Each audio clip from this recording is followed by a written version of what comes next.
봉독하겠습니다. 안식일이 지남에 막달라 마리아와 야고보의 어머니 마리아와 또 살로메가 가서 예수께 바르기 위하여 향품을 사다 두었다가 안식 후 첫날 매우 일찍이 해 돋을 때에 그 무덤으로 가며 서로 말하되 누가 우리를 위하여 무덤 문에서 돌을 굴려주리요 하더니 눈을 들어본즉 벌써 돌이 굴러져 있는데 그 돌이 심히 크더라.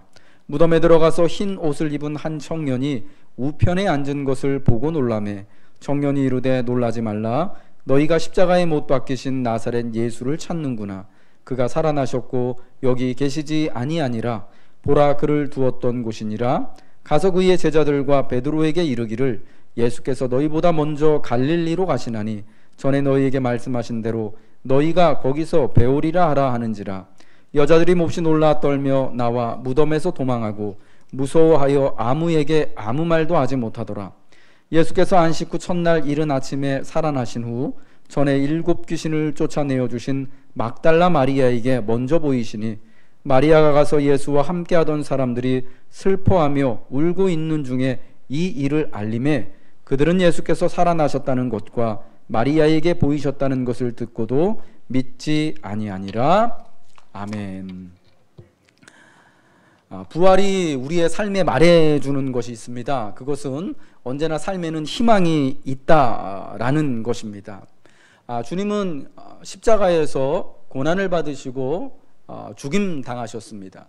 그리고 장사 지내시고 사흘 동안이나 무덤에 머물러 계셨습니다. 사흘간 무덤에 계셨다라는 것은 주님이 당하신 그 죽음이 완전한 육체의 죽음이었다라는 것을 의미하는 것이죠. 그러나 그 사흘의 기간이 지난 이후에 마침내 우리 예수님은 말씀하신 바대로 사흘 만에 다시금 부활하셨습니다. 살아나셨습니다. 그 육체 그대로 살아나셔서 부활의 기쁨을 주님을 믿고 따르고 사랑하던 여인들과 제자들에게 보여주셨다라는 것입니다. 삶에 어떠한 역경과 고난이 있을지라도 그러므로 그리스도의 십자가를 바라본다면 거기에는 언제나 부활의 소망이 있는 것입니다. 코로나 상황으로 약 벌써 2달 동안 사회적 거리두기를 하고 우리의 일상이 다 잠깐 멈춰져 있는 이때 우리는 더욱더 그러므로 주님의 부활을 사모하게 되는 것입니다. 죽음 가운데서 무덤 가운데서 예수님이 사흘 만에 다시 살아나신 것처럼 이 엄중한 상황이 언제고 계속되어지는 것이 아니라 마침내 하나님께서 정하신 그 기간이 되어지면 사흘 만에 주님이 무덤을 박차고 나오셨던 것처럼 이제 우리의 일상이 회복될 것입니다. 우리의 모임이 회복될 것입니다. 그동안 어려웠던 우리의 모든 것들이 다시금 회복되어져서 부활의 주님이 이전보다 더욱더 영광스러운 모습으로 제자들을 만나신 것처럼 이제 이 코로나 이후에 우리의 믿음과 삶이, 우리의 모임이, 우리의 사역이 더욱더 영광스럽고 더욱더 든든해질 줄로 저는 믿습니다. 오늘 부활의 날을 함께 예배하면서 부활신앙의 핵심을 먼저 말하고 싶습니다. 부활의 핵심은 죄와 사망의 권세에 대한 승리입니다. 악에 대한 완전한 승리입니다. 더 이상 죄의 종 노릇하지 않아도 되며 죄로 인한 결과인 사망에 매이지 않아도 되는 것임을 부활은 선포합니다. 우리 성경 말씀 고린도전서 15장 20절 함께 읽겠습니다. 시작. 그러나 이제 그리스도께서 죽은 자 가운데서 다시 살아나사 잠자는 자들의 첫 열매가 되셨도다. 아멘. 예수님의 부활은 우리 모두의 부활을 위한 첫 열매입니다. 보증입니다. 예수님께서 육체 가운데 사망하셨다가 그 육체의 모습 그대로 다시금 살아나신 것처럼 이제 육체를 가진 누구든지, 이전에는 우리가 사망으로 인하여서, 육체의 사망으로 인하여서 육체와 영혼이 다 소멸되고 끝난다라고 그렇게 믿고 알고 있었던 상태에서 정말 사람이 죽었다가 다시금 살아나는 예수님의 부활이 있었기 때문에 이 육체를 가지고 있는 우리 역시, 예수님과 같은 형상을 가지고 있는 우리 역시도 그 부활을 누릴 수 있음을 우리에게 보증하여 주시는 것이죠. 누구든지 예수님을 이제 주와 그리스도로 고백할 때 죄와 사망의 권세를 이겨내는 부활, 악에 대한 완전한 승리인 부활에 참여하는 겁니다. 부활을 누리는 것입니다. 예수님은 자신의 살과 피를 십자가를 통해 내어주시기를 기뻐하셨습니다. 그러므로 이제 부활의 은혜를 누리는 것에 있어서, 부활의 영광을 참여하는 것에 있어서 내 편에서는요, 적어도 여러분 편에서는 값을 내지 않아도 되는 것입니다. 어떤 일정한 자격 요건을 갖추지 않아도 되는 것입니다. 우리 주님께서 이미 십자가에서 모든 것들을, 모든 값을 다 지불하셨기 때문이죠. 다만 주님의 내어주심과 기뻐하심이 있기 때문에 우리는 아무런 공로가 없지만, 부활과 구원에 참여할 아무런 자격이 없지만 오직 주님의 은혜로, 주님의 능력으로 부활에 참여하며 구원을 누리게 된 것입니다. 몸을 내어주고 피를 흘리신 것을 주님은 기쁨으로, 감사함으로 받으셨습니다. 그러므로 부활의 첫 열매가 되셨습니다. 그리고 주님의 감사함과 기쁨을 따라 우리도 부활의 열매들로 함께 하나님의 영광, 하나님의 다스림에 들어가는 것입니다. 그럼 이제 어떻게 이 부활을 참여할 것인가? 저는 세 가지를 말씀드리고 싶습니다. 사모함으로 부활에 참여하는 것입니다. 따라하겠습니다. 사모함으로 부활에 참여합니다. 사복음서가요, 마태복음, 마가복음, 누가복음, 요한복음, 이 사복음서가 공통으로 증언하는 부활의 첫 증인들은 모두가 여인들이었습니다. 오늘 우리 마가복음 16장에서 밝히고 있는 것처럼 막달라 마리아, 전에 7 귀신 들렸던 그 마리아였습니다. 그리고 야고보의 어머니 마리아와 살로메였습니다. 모두가 다 첫 그 부활의 증인들이요, 여자였다고 말합니다. 왜 여자들이 부활의 첫 증인이었을까요?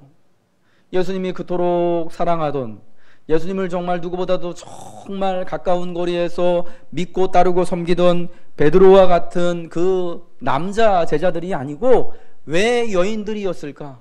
저는 그녀들의 이 사모함이 있었기 때문이다라고 말씀드리고 싶습니다. 여기서 잠깐 베드로와 야고보, 요한과 같은 남자 제자들에 대한 변명 시간을 좀 갖고자 합니다. 베드로와 야고보와 요한과 같은 11명의 제자들은요, 물론 이 여인들처럼 예수님을 향한 깊은 사랑과 존경의 마음을 가지고 있었습니다. 그러나 첫 부활의 증인이 되지 못한 이유, 오히려 이 부활의 소식을 듣고도 믿고 두려워한 이유가 뭐냐? 예수님이 부활하셨다는 기쁨보다 예수님이 돌아가신, 예수님이 사로잡히시고 고난받으신 것에 대한 두려움이 훨씬 더 컸기 때문입니다. 두려움이 사모함보다, 두려움이 믿음보다, 두려움이 복음의 기쁜 소식보다 훨씬 더 크게 제자들 마음을 사로잡고 있었기 때문에 부활의 첫 증인이 되는 것을 여인들에게 양보할 수밖에 없었다라는 것입니다. 그날 우리 예수님이 체포당하시던 그 겟세마네 기도회 현장에서 베드로와 야고보와 요한과 같은 제자들이 함께 있었습니다.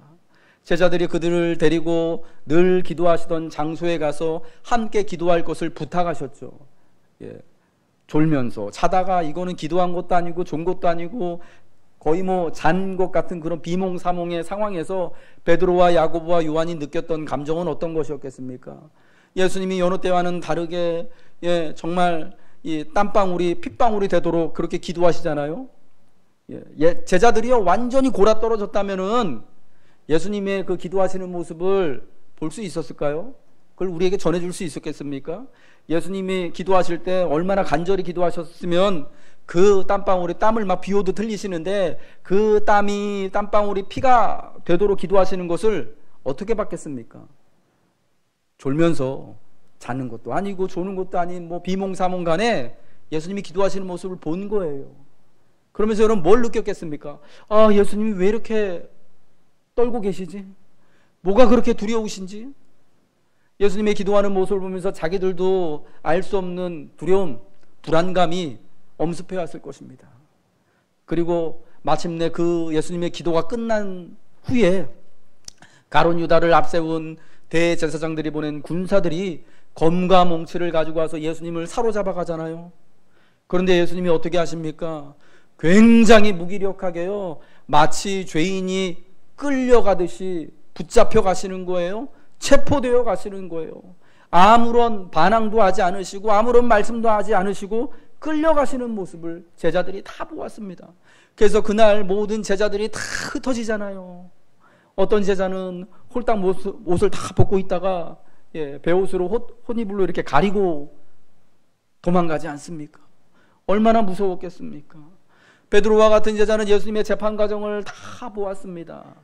무기력한 예수님의 모습, 대제사장들에게, 그 사람들에게, 군사들에게 조롱을 당하고 멸시를 당하고 매맞고 채찍질 당하는 예수님의 그 가여운 모습을 처음부터 끝까지 가장 가까운 거리에서 봤습니다. 이러한 모든 것을 바라보면서 제자들을 사로잡았던 감정은 뭐였겠습니까? 두려움 아니었겠습니까? 커다란 공포 아니었겠습니까?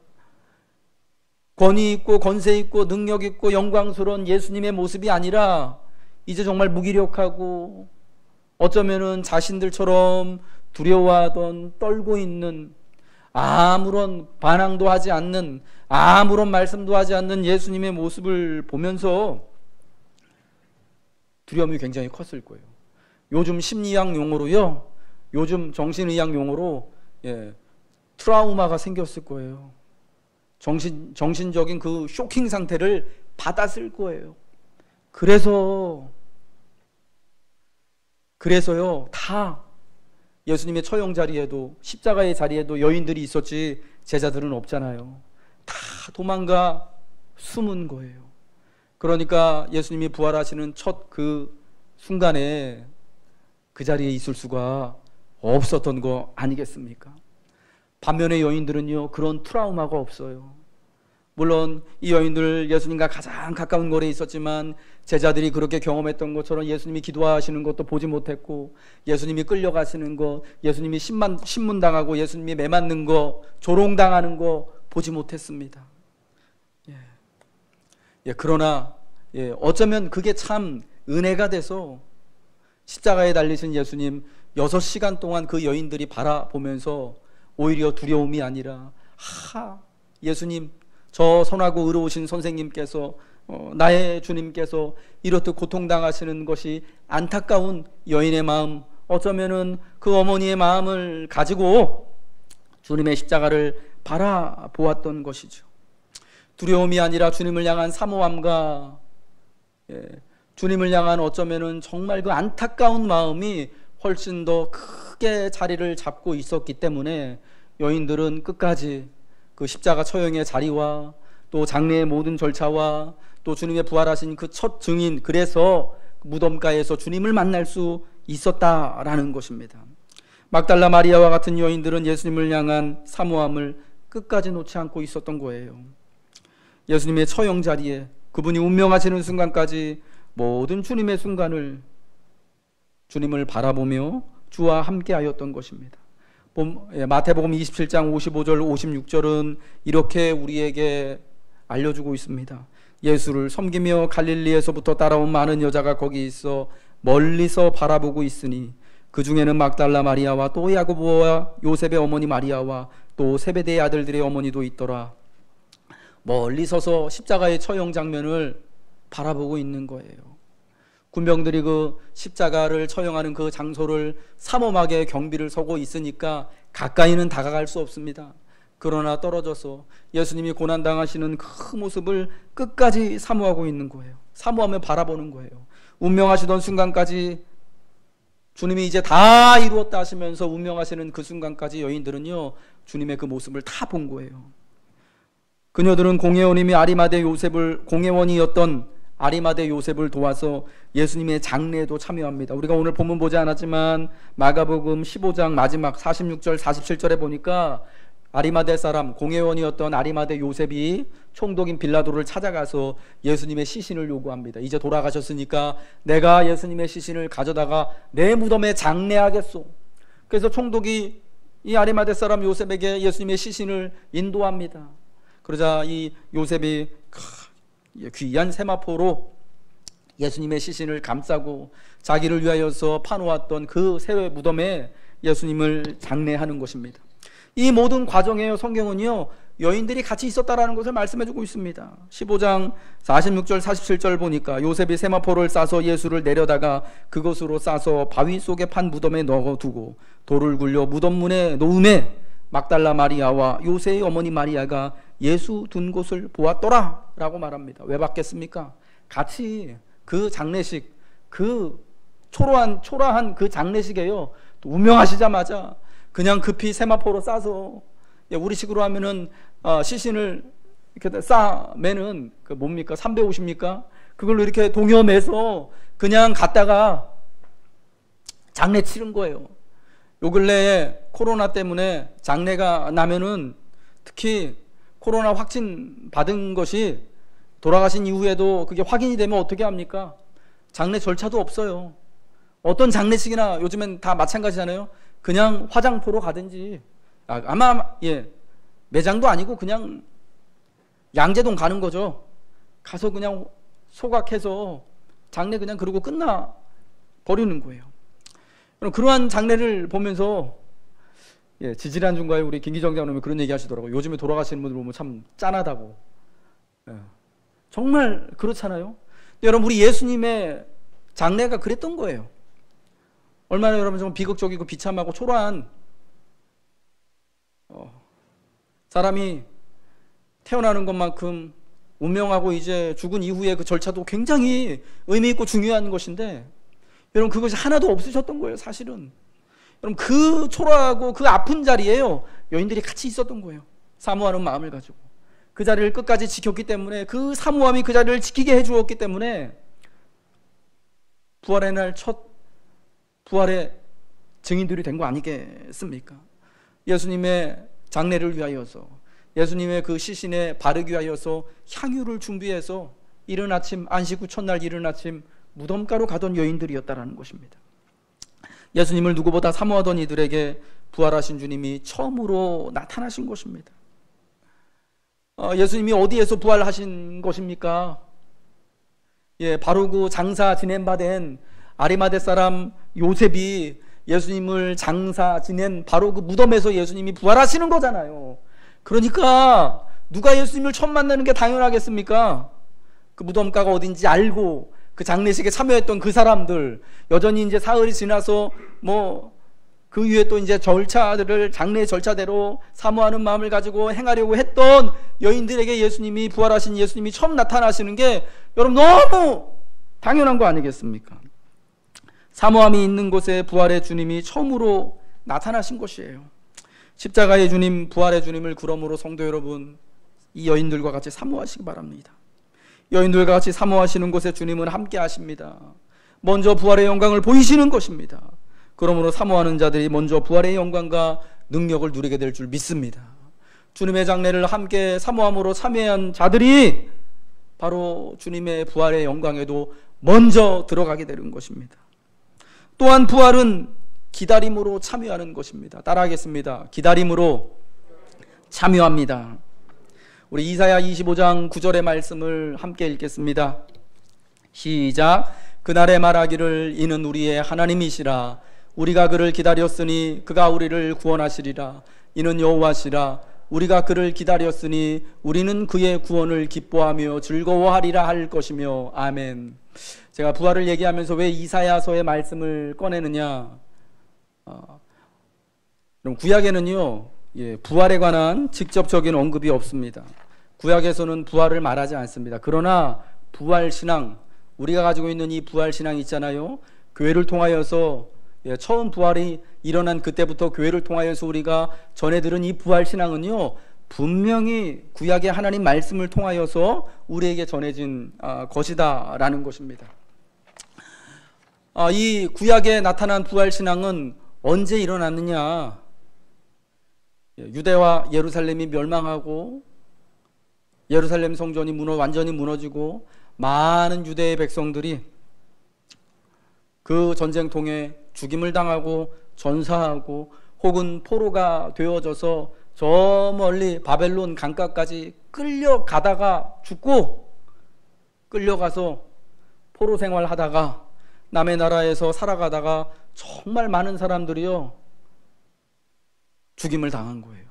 전쟁통에 죽고, 끌려가서 죽고, 포로로 사로잡혀가서 죽고. 그뿐만이 아니죠. 신실하게 하나님 말씀을 대로 살아가고자 했던 하나님의 의인들이 얼마나 많은 그 순간에, 그 상황에 영광이 아니라 죽음을 맛보았습니까? 이러한 죽음과 고난의 때를 지나가면서 포로기 때 이 이스라엘에는요, 유대에는요, 바로 하나님의 나를 기대하는 그런 신앙과 사상이 생겨나기 시작하는 거예요. 그게 예레미야서와 이사야서와 구약의 선지서들에 쭉 나와 있는 거예요. 다니엘서와 같은 성경에, 에스더와 같은 성경에, 에스라와 같은 말씀에 쭉 나와 있게 되는 거예요. 하나님을 신실하게 섬겼는데 그 결과로 말미암아 저 악한 바벨론과 같은 사람들에 의하여서 죽임을 당한 사람들의 가족들, 형제들, 친척들이 먼저 죽임당한 자기의 가족들을 보면서, 자기의 형제를 보면서, 자기의 이웃들을 보면서 어떤 마음을 품겠습니까?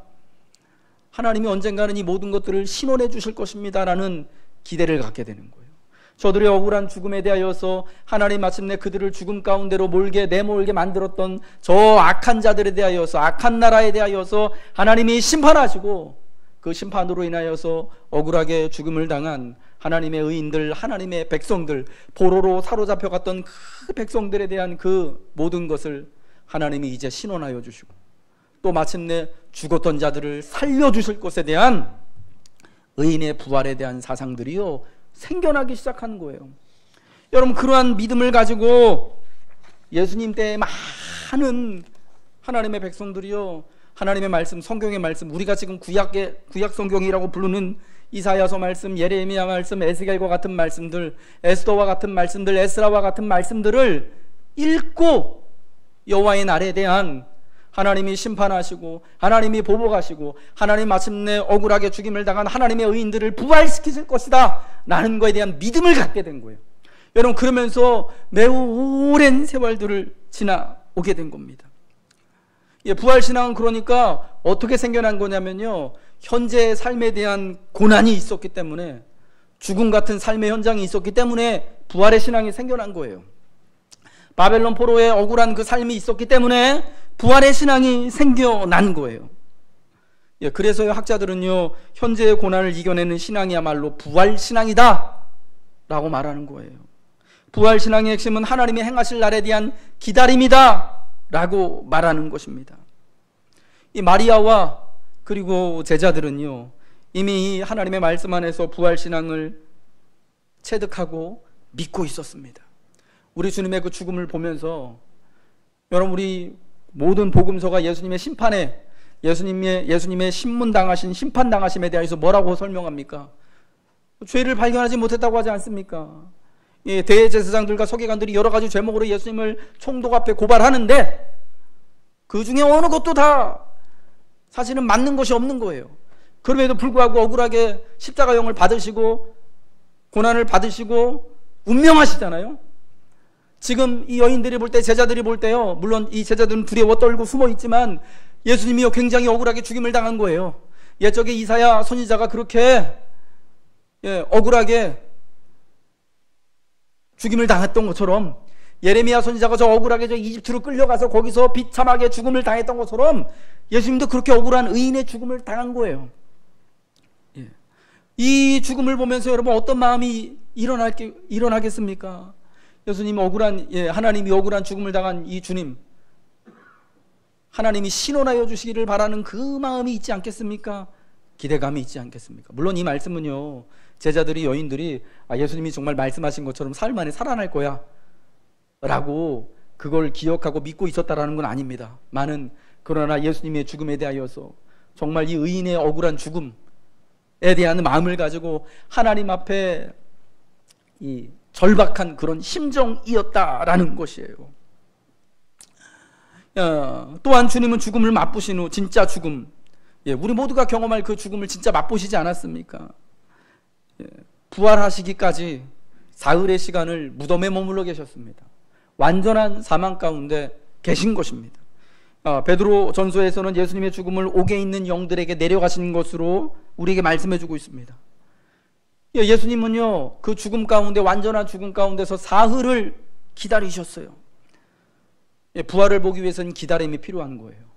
옛적의 이사야와 같은 구약의 말씀들이 여호와께서 신원해 주시는 그 부활의 날을 위하여서 의인의 부활을 위한 기다림과 사모함을 심어 주었던 것처럼 이제 우리 주님도요, 죽음 가운데서 다시금 살아나시기 위하여서 무덤에서 사흘을 머물러 계셨던 겁니다. 여러분, 죽음의 상태를 지난 이후에야 비로소 마침내 완전한 부활을 경험하는 거예요. 부활은 완전한 죽음을 통과하고 오는 것입니다. 완전한 죽음을 경험해야만 부활이 일어납니다. 사랑하는 우리 성도 여러분, 죽음과 같은 인생의 길을 우리가 지금 걷고 있잖아요. 그러나 여러분, 부활이 우리의 목적지임을 믿으시기 바랍니다. 하나님이 정하신 때에 우리 주님이 사흘 만에 부활하신 것처럼 여러분, 우리도 기다리자고요. 기대하며 기다리자고요. 정하신 시간이 되면 마침내 코로나도 지나갈 것이고, 하나님이 정하신 그때가 되면 우리의 인생이 영광스럽게 되어지는 순간 반드시 올 것을 주님의 부활을 보며 우리가 붙잡자라는 것입니다. 포기하지 않고 낙심하지 않고 기다린다면 성도는 반드시 부활에 도달할 것입니다. 이제 우리에게 죽음이 있는 이유, 완전한 사망이 있는 이유는 뭐냐? 왜 우리가 이 땅에서 죽음 같은 삶을 살아가고 왜 포로와 같은 삶을 살아가느냐? 부활을 보기 위함임을 믿으시기 바랍니다. 마지막으로 어떻게 우리가 이 부활을 맞이하느냐? 가서 전함으로 부활에 참여하는 것이에요. 부활을 맛보는 것이에요. 부활의 소식을 여러분의 말과 언어로 전하시길 바랍니다. 막달라 마리아와 여인들은 첫 부활을 경험하고 오늘 성경에 보니까 어때요? 굉장히 담대한 믿음이 갑자기 생긴 것 같습니까? 그러지 않아요. 경황이 없어요. 두려워했습니다. 예수님이 정말 부활하신 소식을 천사들을 통해서 듣고 막달라 마리아는 정말 부활하신 주님을 처음 만났습니다. 그런데도 이게 이해가 안 되고 믿겨지지 않는 그런 상황이었어요. 오늘 본문 8절 보니까 이 여자들이 어떤 상황입니까? 여자들이 몹시 놀라 떨며 나와 무덤에서 도망하고 무서워하여 아무에게 아무 말도 하지 못하더라. 천사가 전해준 부활의 소식을 들었는데 너무 무서워요. 너무 놀랐어요. 떨려요. 그래서 그 무덤에서 도망치듯 나와서 아무에게 아무 말도 할 수 없는 지경이었다라는 거예요. 이런 상황이었어요.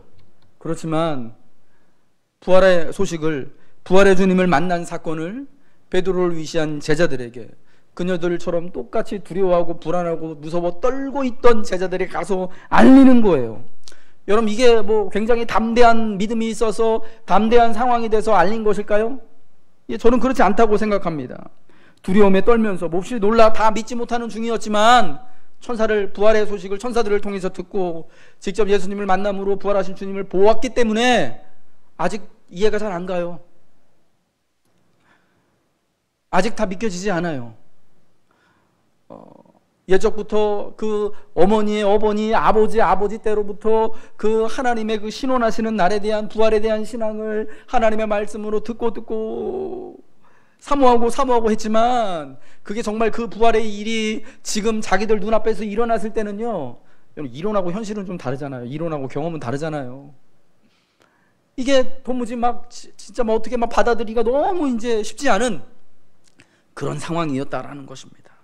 두려움 중에 떨면서 몹시 놀라서 이거를 진짜 다 받아들이지 못하는, 완전히 다 믿지 못하는 상황이었습니다. 그러나 가서 제자들에게 예수께서 살아나셨다라는 것을, 그리고 마리아에게 보이셨다라는 것을 여인들이 가서 말하는 거예요. 그러니까 또 재밌죠. 그 제자들도 어떻게 해요? 11절에 보니까 듣고도 어떻게 했다고요? 믿지 아니했대요. 우리만 믿음이 없는 게 아니더라고요. 부활의 첫 증인들도요, 너무 예수님이 십자가에 달려 돌아가신 것도 너무 두렵고 떨리고 무서운 일이었지만, 예수님이 또한 또 무덤가에서 부활하신 것 역시도요, 두렵고 떨리고 무섭고 다 보고도 믿지 못할 만큼 그런 상황이었다라는 거예요. 여러분, 부활을 이야기하는 것, 부활을 증거하는 것은요, 우리 가운데 대단한 믿음이 있어서가 아니에요. 우리 가운데요, 두려움은 예따만큼도 없고 완전히 100% 확신하기 때문에 내가 가서 우리가 부활의 증인이 되는 것이 아니에요. 단지 그 부활의 소식을 지금 들었기 때문에 그렇다라는 겁니다. 부활의 주님을 우리는 교회를 통해서 만나고 있기 때문에 내게 대단한 믿음이 없어도 여전히 두려운 마음, 인생 때문에 여전히 내 인생은 십자가와 같은 고난과 같은 그 순간을 통과하고 있더라도 가서 부활의 주님을 이야기할 수 있는 것입니다. 하나님이 허락하실 부활을 기대하며 바라며 살아갔던 사람들이 있었습니다. 부활의 첫날 첫 증인들이 바로 그러한 사람들이었습니다. 그들은 마침내 예수 그리스도의 부활을 보게 됩니다. 그리고 믿게 됩니다. 그리고 부활에 참여하게 되었습니다. 역사적으로 성도는 예수 그리스도의 부활 이후를 살아가고 있습니다. 그러나 이 부활은요, 지나가는 것이 아니에요. 여전히 해마다 되풀이되어서, 우리의 삶에 되풀이되어서 계속해서 우리에게 일어나고 있습니다. 그러므로 우리도 역시 부활의 첫 증인들처럼 이 부활의 소식을 듣고 두렵지만 믿고 함께 그 영광에 참여해야 하는 것입니다. 여전히 인생의 여러 모양의 십자가가 있고 죄와 아픔이 있고 죽음 같은 상황이 있습니다. 그로 인한 괴로움들이 있습니다. 그런데 여러분, 십자가는 십자가로만 그치지 않습니다. 반드시 부활로 이어집니다. 십자가의 삶을 살아가십시오. 그래야만 반드시 부활을 만날 것입니다. 주님의 부활하심을 오늘 바라보시기 바랍니다. 고난 중에 바라보십시오. 우리 인생의 죽음 같은 상황, 무덤가에 있는 것 같은 이 상황 중에 주님의 부활을 묵상하십시오. 이제 주님이 부활의 첫 열매, 부활의 첫 사람이 되신 것처럼 우리에게도 부활의 영광스러운 순간이 있음을 감사합시다. 그리고 함께 감격하십시오. 어둠은 물러가고 부활의 새날을 마침내 우리는 만나게 될 것입니다. 우리 그 자리에 일어나셔서 함께 찬양하며 기도하겠습니다. 보혈을 지나 하나님 품으로 찬양합니다.